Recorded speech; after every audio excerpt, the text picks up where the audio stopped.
Cade Cunningham's first buzzer beater comes as a triple, putting the Pistons over the Heat 116-113. We have a bit of both worlds here with Brennan Sims with us today. We've had him on a couple times. Fan of Miami, fan of Detroit. Brennan, what's going on, first of all? Second of all, how did you feel about the game winner? Man, I'm doing good. Still processing that, but obviously the Heat is my team, but covering the Pistons, I couldn't be happier for Cade though, man. Cade and the guys on a national stage, ESPN. That first team All NBA push is, the agenda is becoming stronger. A Yeah, performance like that, it's hard to deny. Hard to deny. I've been saying all NBA second team, and Jalen Brunson, I think, is going to miss the cutoff. So I think that's really realistic now. I mean, you're looking at a guy who's one of the best point guards, if not currently the best point guard in the East. I mean, you're talking about an elite playmaker, elite scorer from all three levels. I mean, I just want to talk about that last play. Did you think he called bank? I don't think he did, but when you knock it down like that, man, it don't even matter. I think once I saw Bam start to play on him, I was like, yeah, he not switching this. Because usually when we switch it, he would have been guarding somebody else so they can anticipate the screen and then switch it. But once he started on Cade, I'm like, yeah, he's staying there. So, I mean, that's our best option.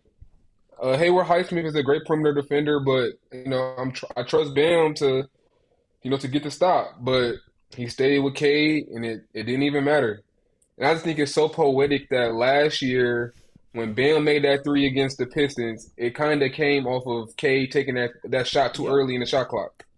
And Bam made his first career game winner against the Pistons. I was actually there for that game in Detroit. Really? I was there. That was I was crazy. screeching.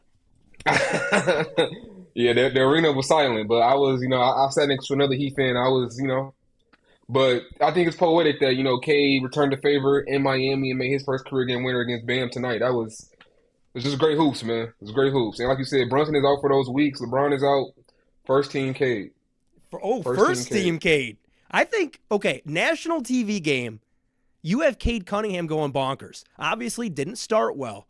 A really slow first quarter, some dumb turnovers, some not great shots. You see that when he got the rebound like 2 times and then got blocked by Ware twice?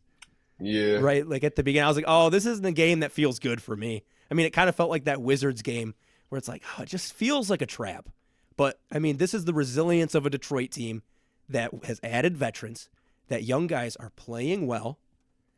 I mean, did you see how many blocks did Tobias end up with? I saw at a point in the third quarter he had 5. I saw that too, but and the NBA website has him credited for 4. So I'm curious what the actual number is. Right. But Tobias Harris, high energy all night. 35 minutes for him, 13 points, 5 rebounds, 2 assists. And it's not like he was lighting up the Heat either. I mean, they were playing him well. You're talking about a really good 13 points. Right. So one thing I wanted to talk about was Miami had a little bit of an offensive outburst. And I felt like a lot of it came from consistent 3 balls. So what did you see tonight for Miami that kind of varied? Because what is this now, 9 straight losses? 9 straight. That's a 9 bummer. straight losses. At least I don't think crazy. they can physically get to 24 or 28. They can't get there. So you're lucky there unless they carry it in next year. But what are some differences from tonight from Miami? Because they looked like a good team. They also deserve to win. Anytime there's a buzzer beater, both teams should be able to get a W. Probably not. I don't know why I said that. But what are some differences there? Yeah, shout out to my guy Wes Goldberg. Like you said, the Heat feel like they deserve to win too. Wes tweeted out a second ago that Eric Spoelstra actually told that to the guys, like, you deserve to win tonight, but Cade, he made a superstar play. But the biggest difference tonight was aggressive Bam.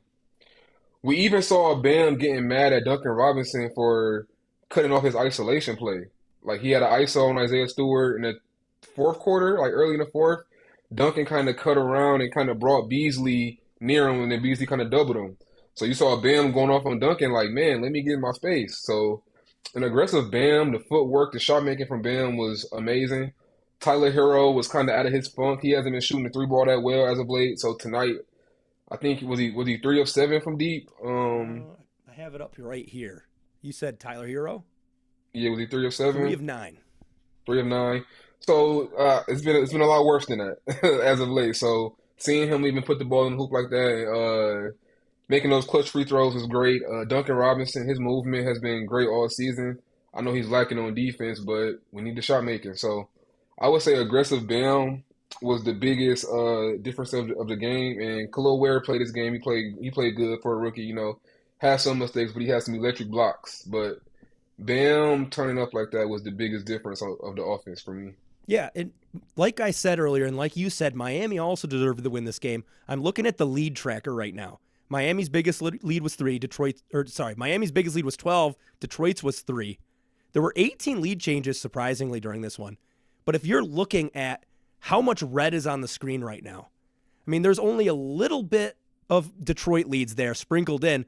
Miami went on 3 huge runs. They had a big run ending the first, going into the second. Detroit was able to get it back down. Miami held it till halftime, was able to have a little bit of a run halfway through the third quarter, lost it, had a big run going into the fourth quarter. And I say big, but these are like within 10 points. But Miami was consistently, they honestly looked like the better team. So from Detroit, though, there were a lot of good things from a lot of different players. So what are some kind of underrated stats from tonight, or maybe not stats, but some underrated plays from tonight in terms of players? Yeah, Jalen Duren, the numbers didn't do him justice. I remember at one point he only had 7 points early in the first half, but I'm like, man, it seemed like he got like at least 15. Just the way he was kind of manhandling in the paint and just having his way. Asari Thompson with the back cuts, I mean, just killing, just killing. It was a lot of plays where the double would kind of come on Cade and Asari would just cut. That's how you take advantage of teams not guarding you and just leaving you open to shoot the ball. You don't have to just stay out there and space the floor and shoot. Like he's a great cutter with great instinct. So a lot of the back doors that Asar was going on was great. Schroeder has not shot the ball well, but he don't miss free throws. And the Pistons got to the line a lot in the fourth quarter to slow the game down and kind of get themselves back into the game. Beasley was knocking down shots. Yeah, so obviously Cade is Cade, but those guys really stepped up, especially in the fourth quarter too. Asar had a lot of offensive rebounds too, and was kind of destroying the Pistons on putbacks and stuff. Yeah, and it was kind of scary for Detroit at the end as well. I mean, you had all these guys doing very good things, but there were also some blunders. You saw the Cade shot clock violation when he was trying to pass it. Was that out to Tobias in the corner? Was that when they were up 1 and then, or was that when they were up 3? Do you remember? I don't remember exactly what the score was, but I thought that the Heat had got some momentum, but Yeah. shortly lived. Yep. And overall, I mean, Detroit's looking like they're ready for the 6th seed. I don't think they're going to lose it anymore. I was a little, I think last time you were on, I was like, don't call it until the fat lady sings, man. But like, it's looking like Detroit's going to hold down that 6th seed. And that's a great sign for this team. So a lot of people are talking about the Knicks as the matchup. And I know we've touched on that just about every time you've came on. But I want to talk about it again. You don't have Jalen Brunson on the court for the Knicks. So whenever he comes back, there's going to be a reintegration time. So how can Detroit take advantage of this Knicks team, especially with all those lengthy defenders? And we've seen the Pistons have trouble since the All-Star break with Cade Cunningham getting lengthy defenders on him and having to get the ball out of his hands. So how can Detroit continue to be better when those things happen? Yeah, and the Knicks got destroyed today. Obviously, I watched Miami and Detroit, but my friend sent the stat sheet into the group chat like during halftime. At a point, only the Cat was the only starter who had scored a field goal. So they got destroyed today. But I think Mitchell Robinson actually playing center for the Knicks will make a difference because when you got Cat at center, I think it's way easier to attack him in the pick and roll and kind of make him work. But him being a 4, we've seen Minnesota have some success with that. But once you play Mitch starting next to him, you kind of lack a little bit on offense, a little bit, because Cat is an explosive scorer and stuff. So, but like you said, Brunson has to, get back into it, and even him at his best, the Pistons should attack him all game. That's the point guard you have an advantage against and a big, because regardless of whoever Cat is guarding, even though him at the 4 has been shown to work in the playoffs before, you still can attack that. So the pick and rolls. We need Beasley as a movement shooter to really cause havoc. OG does not. He don't scare me, but OG is a menacing defender. So that matchup with K and K having a turnover bug sometimes, that's gonna be a tough thing to overcome if K is flipping the ball a lot Yeah, because you have the against OG, OG. you have the McCall. I mean, you have a Josh Hart as well. So, I mean, those are guys who on other teams could be a primary point of attack defender. But you have three of them. And obviously, it's not working totally because you don't see this dominant Knicks team that a lot of people expected. But one of the more dominant teams is the Celtics, who, if Detroit moves on, you expect that to be the team that they would go against in round two. I don't think I've heard a lot of people talk about what a potential Detroit-Boston matchup would look like. Obviously, because it's a challenge even to get out of the first round. You're not favored as the sixth seed. So against Boston, could you see them taking a game? We've seen it happen in this regular season. Playoffs are different. That's a champion. Right. Yeah, I'm glad you kind of said take a game because I don't think they can beat Boston in the series. No. I actually do think they could beat the Knicks. Like I don't think that's out of the realm of possibility. I think they could beat the Knicks, but Boston, with the way they would stretch out our bigs, I think it'd be tough. With Boston, that driving kick, that five-out offense, Al Horford stretching the floor. Al Horford probably being able to switch on to Cade and hold his own sometime. Remember we saw just a few Saturdays ago, Al Horford kind of locked up Luka and LeBron. So Al Horford, he's older, but he's still a great defender. Porzingis is back playing good ball. So I believe in Cade enough to say I don't think he's going to get swept, though. Yeah. Like I think Cade to get him one. He probably have a 35-point game, 35-point triple-double or something, but maybe one or two games. And let's see how locked in Boston is because this whole season they have stepped up in the big matchups against like the better teams and stuff, but it's not feeling like last year. Their 3-point variance has been way more up and down than it was last year. So I can see it going six. I believe in Detroit defense that much and Cade enough to say they can get two games. Yeah, Detroit getting to game six would be tremendous knowing what happened last season.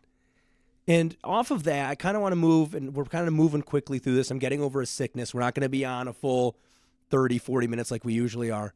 But with Detroit, let's say they go 6 games, season ends.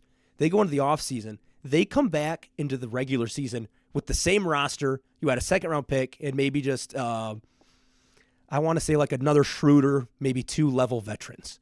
Do you feel good about that, or do you expect more?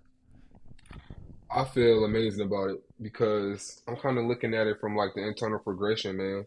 Asar will be coming off the stuff he dealt with last year and coming back with a full off season and starting the season a whole year. So just that alone, like he's gonna be way better next year. Obviously, Cade is only 23, so look how good he is now, and he still got the turnover problem and the finishing problem. Think about when that stuff get a little bit better. So, like I said, if I think he first team all NBA this year, next year I'm looking at possibly an MVP level player. Jalen Duren is getting better. Jaden Ivey is back. So I don't really think they should do a lot of movement. Like if the playoffs will determine a lot. We'll see like who get plays off the floor if that stuff happens. But if they can go to the second round and take Boston 6, you got to let this thing cook. Let it develop. Yeah, and that's an interesting point because I was going to come with the counter argument, but I think if you do get to game 6 against Boston, that obviously means somebody else stepped up because you're 2 games away from the conference finals. So let's step back a little bit and let's say they lose in 6 to the Knicks or they lose in 5 to the Knicks. Does that change your perception at all? I definitely think it just depends on how it happens. Like let's say the Knicks run a lot of cat at the 5, and Duren is just getting abused. Like he just cannot guard the perimeter in the playoffs, and the teams are just scheming to get him out there and just destroying him. I think something like that would maybe sway how I feel and sway the potential extension this summer.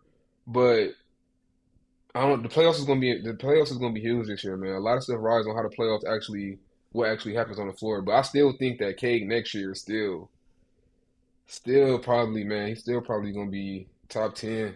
He close to top 10 already. He Yeah, he's close. top 10 in the MVP ladders. So, I mean, that's a start. And obviously, that doesn't take into account the players that are hurt, players that aren't performing to their expectations, the Wembanyama's, all of that. And I want to bring up a point that I brought up on the From Half Court podcast, Sean Murphy's show. So make sure you guys check that one out.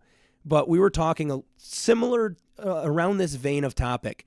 But the rest of the season in the playoffs is going to go a long way in determining what the team looks like next year. Because if they fall apart the rest of the way and they fall apart in the playoffs, that's obviously not a formula that can work. Obviously, we saw it in the beginning of the regular season. But, I mean, this is the toughest time in the NBA season. You need to know that these guys can get you to the playoffs and perform in the playoffs. They're young, but I think you still have to have high-level expectation. They're adults. I mean, they're in the NBA. They've worked their lives for this. Like, you need to get guys that can succeed there.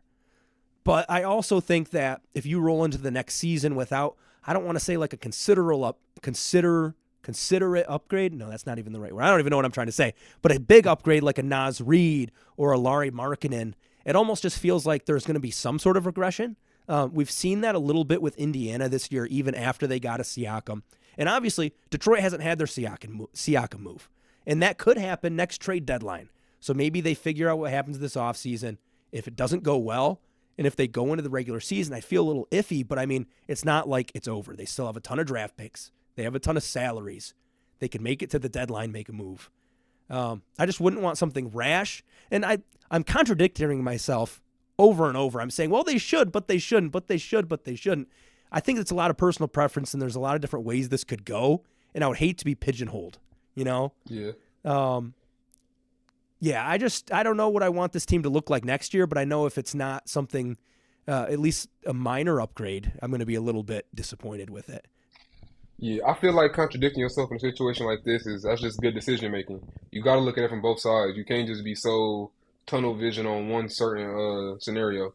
But I will say that with the way Jaden Ivey was playing, if you swap Jaden Ivey for Tim Hardaway, I don't know. Like I really want to see Jaden Ivey with this Asar Thompson and this Jalen Duren. I really because want we to didn't see that. We saw a good Jaden exactly, Ivey with a JD that wasn't putting in the effort, and a Sar that was still coming exactly, back from injury. Sorry, keep going. exactly. No, exactly for sure. Like I want to see Ivy back with this team, but if this team did make a Siakam level deal, like got their guy, I don't know. It'll be great. I just want to make sure that it's like it's really lining up for the future, like and putting you in championship contention, That's true. basically. Like I Yeah, don't really want to because do a deal that's gonna make you a perennial second round exit. Like I think if you break up this young core, that guy you go out there and get has to be like a real life needle mover. I mean, I bring this up like every episode, a Siakam level deal. The Pistons need to do what the Pacers did for Halliburton, but what have they done yet? They haven't done anything. So, I mean, maybe I just need to get out of that mindset and think more of like what was like a Donovan Mitchell sort of deal for the Cavs when they were able to get a guy who could get them the 1 seed eventually, obviously, as they grew together as a core. I'm just trying to think of other scenarios where a team that's pretty good gets a guy and it makes them instant contender. Like, can you think of anything off the top of your head? I can think of like the extreme with KD and Golden State. Right. I mean, the Suns weren't pretty good. I know they played in the bubble. They ended that year kind of good. When you add context to that situation, they would have been a better team if DeAndre Ayton didn't get suspended for 25 straight games. So that Suns team in the bubble was kind of decent already. I know they missed the playoffs, but when they added Chris Paul, it immediately became one of the best teams in the league. That's so rare that an aging veteran, can come to your team and still have an impact like that. So it's not common, but to defend Indiana a little bit, I will say that they are kind of under the radar this year, a little bit. Like I do feel like the start that Halliburton had, we all kind of hold on to it a lot.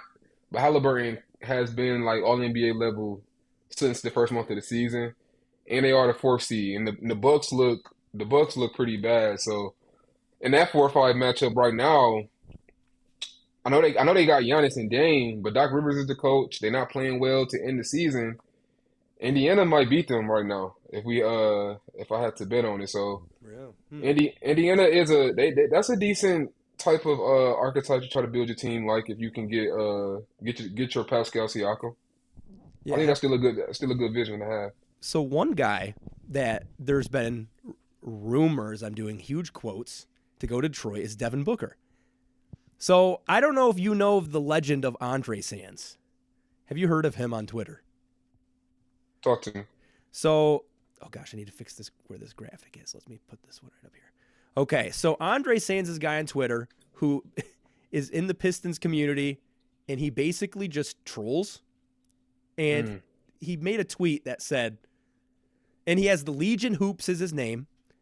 In the Legion Hoops picture, it got 7.2 thousand likes, 626,000 views. So that's what's happening with Elon's Twitter now. I mean, we're seeing all these fake accounts come in and do this. And he said a Western Conference executive recently said Devin Booker to the Pistons is, quote, 80 to 90% likely to come to fruition per The Athletic. So that's not a real report. I read that for the first time, and I was like, whoa, my eyes went wide. That happens every time that dude posts. You'll need to look him up and look at some of the other stuff he does. I mean, it's like NBA Sentinel level light. Yeah, I mean, I probably have seen his page, but I don't know, man. I think the Suns going to trade Kevin Durant this summer, and I think they're going to try to build around Devin Booker. yeah, I'm I with you think there. that if Book ever leaves, it's going to have to be him walking into the front office and saying, trade me.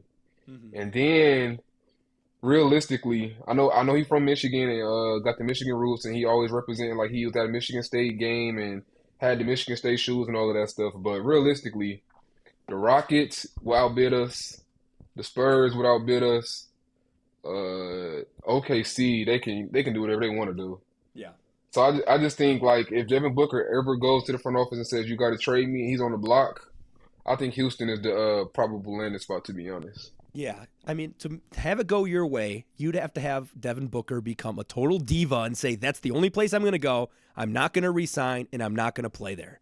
But I mean, at the same time, Matt Ishbia seems like a guy where he would just say, you're going to go wherever we want you to go. And if you're not, you're just going to sit here.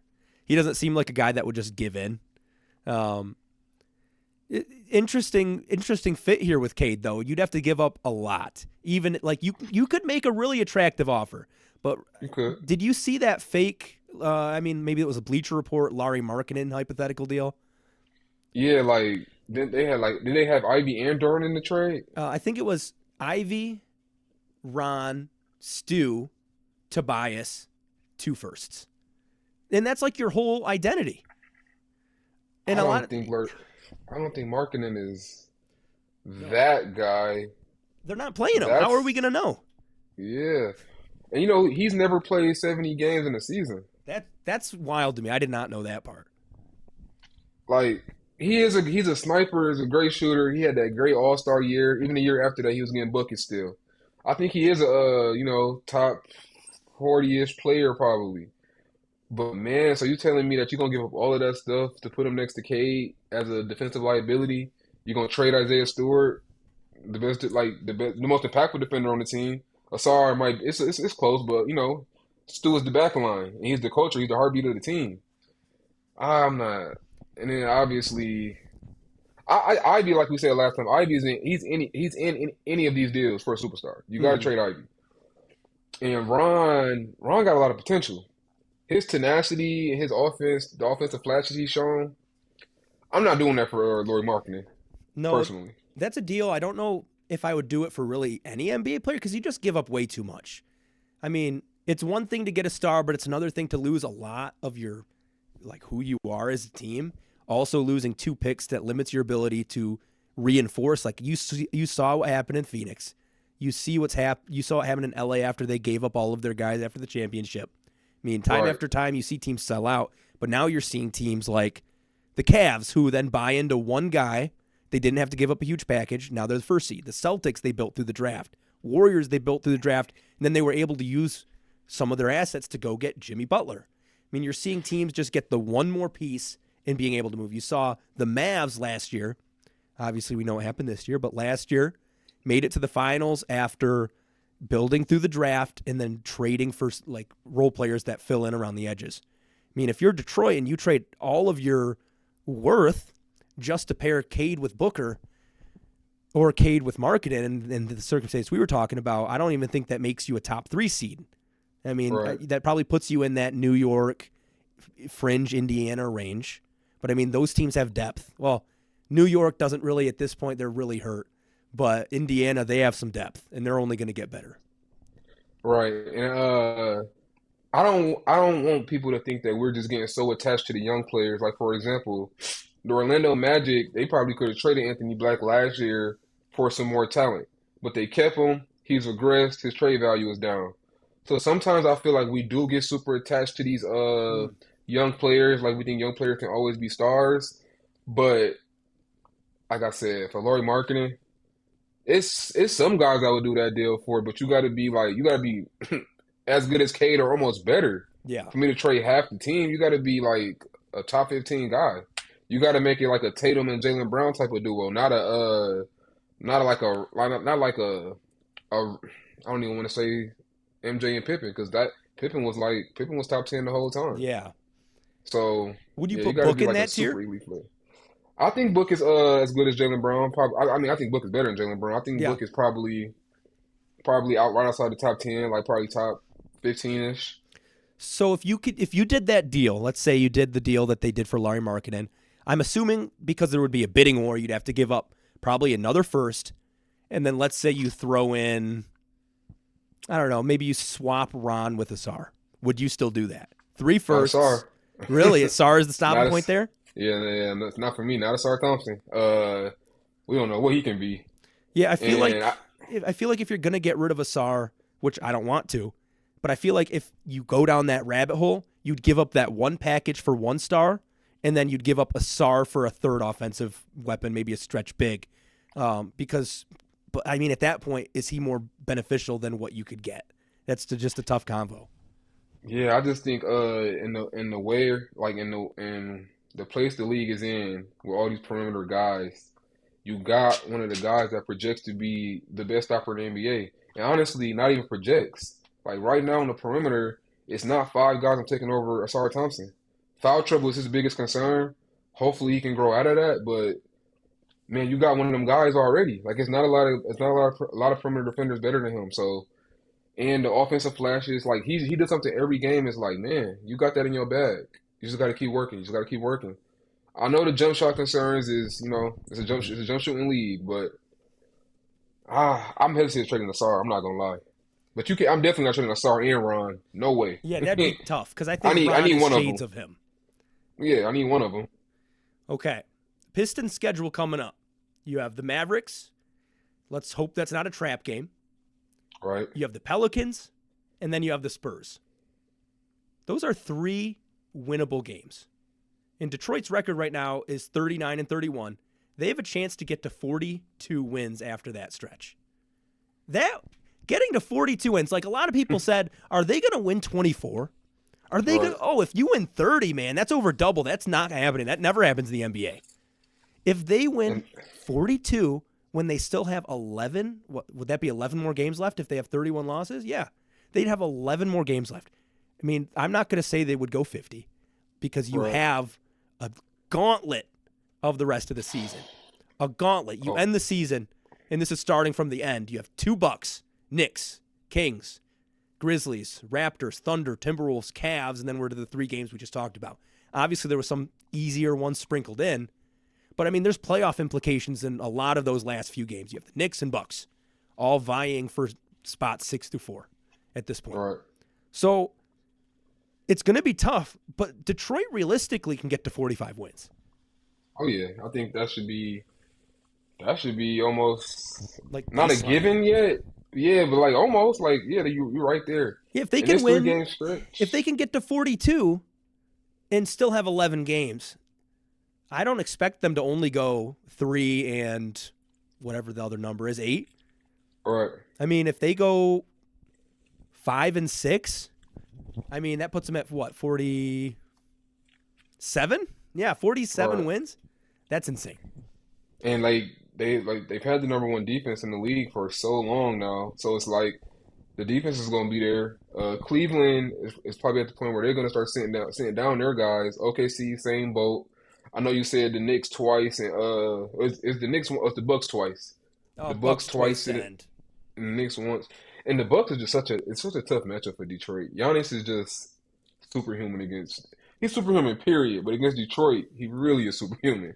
Yeah, I Didn't he don't have think like he likes 60 Stu. this year or 57 or something this year against Detroit? It was something crazy, but I know he doesn't like Okay. Stu. They've gotten into it a few times. I love that about Stu. I don't care what nobody say. Yep. Like I'm not saying he don't respect the stars, but he don't worship them. Like you're not about to just walk up to his bench and talk stuff to his guys. I Yeah, love it. I I love it love it. too. Yeah, and okay, you're talking about a young team going into the last stretch of the season.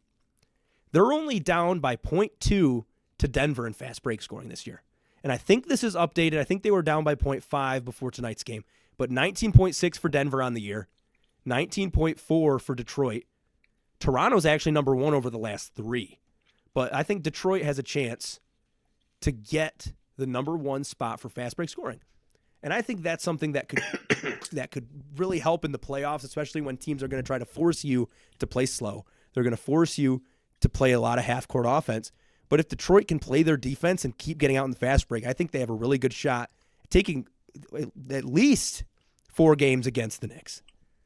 Yeah, that's always the dilemma in the playoffs. Like the game slowed down, so less possession, so less opportunities for fast breaks. But like you said, the Pistons have a legit defense, and they have a turnover forcing defense. Like the way Asar and all of those guys create plays and get on the break.